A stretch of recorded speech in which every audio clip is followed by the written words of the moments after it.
Excuse me.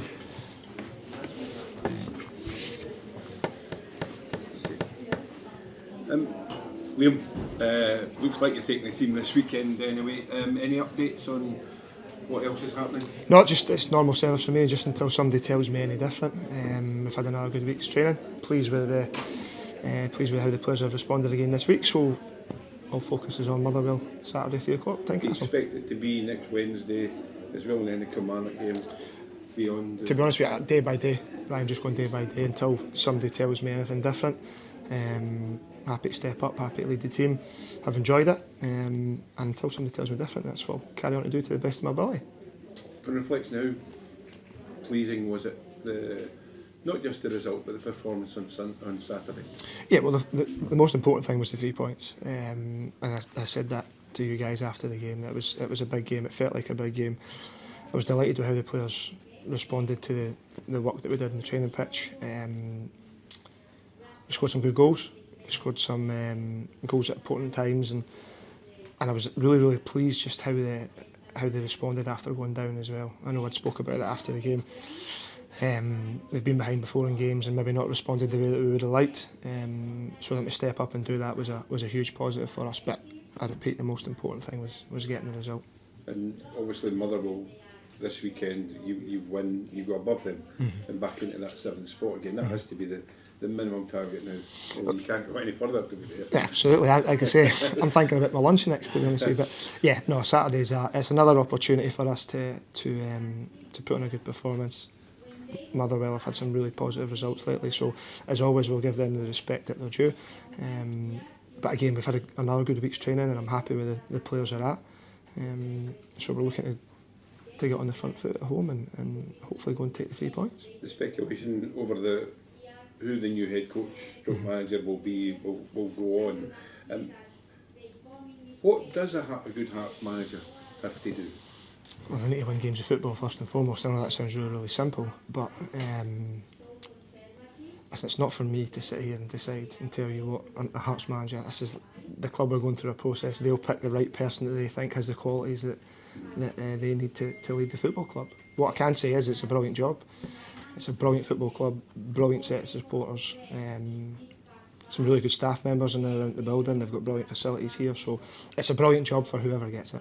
When he walks into that dressing room, or she, but I assume it might be a he, does he have to have a presence there? Does he have to have instantly gain the respect of the players? I think you can manage in different ways, Brian. Everybody's different, everybody has their own way of doing it.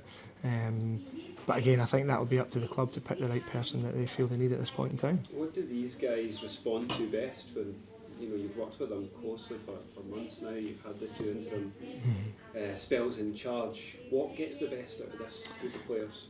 Again, everybody's different. So I'm not going to go and be. I'm just going to be how I see it and how I feel it and how I would like to work. So I'm only going off my personal experience. And also it's difficult when you get these interim jobs. It's usually off the back of some sort of turmoil and some sort of manager losing their job, a poor run of results. So from my point of view, it's purely just giving them a wee bit of structure, a wee bit of clarity, just trying to simplify things as much as I can from them, and effectively just putting players on the pitch in positions that they're most comfortable with. For these players, are some of them kind of playing to impress whoever the next boss is at the moment? They're thinking, looking at contract situations, thinking there could be big changes this summer. Are they wanting to lay down a marker in terms of saying, we're going to stay at Hearts next year? Yeah, I think that's probably true. What I would say is I think in an ideal world you want players to be like that every single day and wanting to impress every day, to improve, to get better. But we're all human. So yeah, there's definitely an element of that, that they're probably aware that the new guy or she or whoever comes in is watching and will be aware and will look back.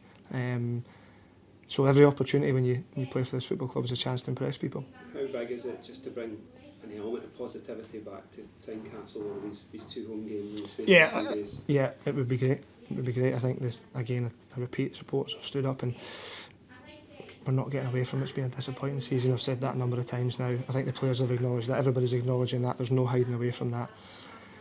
So we're hoping that come Saturday we can hopefully play some attractive football and play some entertaining football. But as always, we're playing against a very good team and a manager that's new to the league, which poses different challenges. You can't just turn up and expect to win a game of football at any level. So we know that we need to go and earn the right to do that. And if we do that, and we hopefully build on the confidence that we got from Ross County away, then it gives us a good chance. But again, you can never promise a victory. When you were a player, Liam, what did you look for in a manager? Now the game's changed since I was a player. They were a wee bit more aggressive and a bit more front foot, so the dynamics totally changed. But I think for me, players just like clarity, just to know where they stand. They like people to look them in the eye and tell them where they are and just be open and upfront and honest. And I think you've always got a choice as a player. You can take the huff or you can roll your sleeves up and try and prove people wrong if there's a bit of doubt there. But I just think honesty and clarity for me is what I respected back then. But again, I can't comment for what they're looking for at the moment. Does there have to?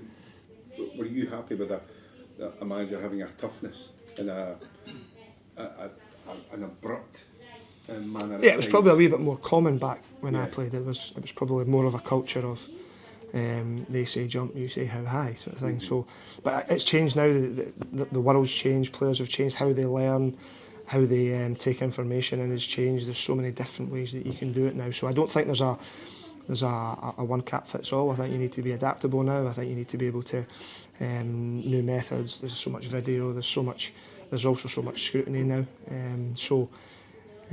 It's just finding what works for that group of players, and that can take a wee bit of time.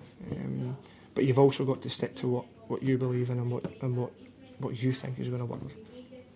Barry McKay, you brought him back into the squad last week, having been frozen out for several months under Neil. I mean, give us an idea of how difficult this period has been for Barry and what made you bring him back into the fold. Yeah, so whenever there's a manager in charge, there's always going to be people that are, and because what I will say, we have such a large squad here at the moment, so even on Saturday there we had a couple injured and had to leave 4 out from the travelling party. That's just the situation we're in.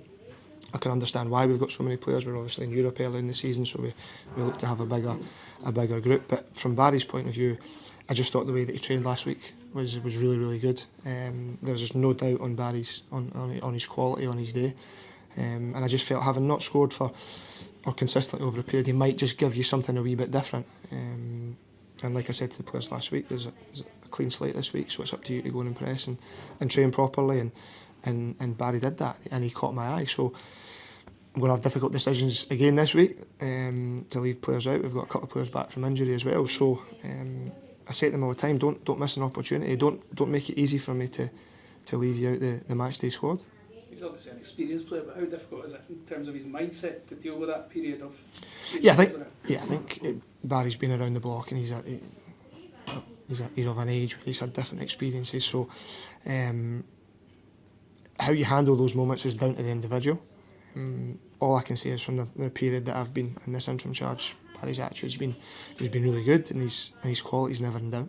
You also brought Kenneth Vargas back into the starting 11. Is he somebody? He's obviously had a difficult season as well. Is he somebody you can see sort of fulfilling his potential here over the course of his contract? Well, again, they've got an opportunity every day. I brought Kenny back in really simply because I just felt we needed a bit more speed and a bit more width in the team last weekend.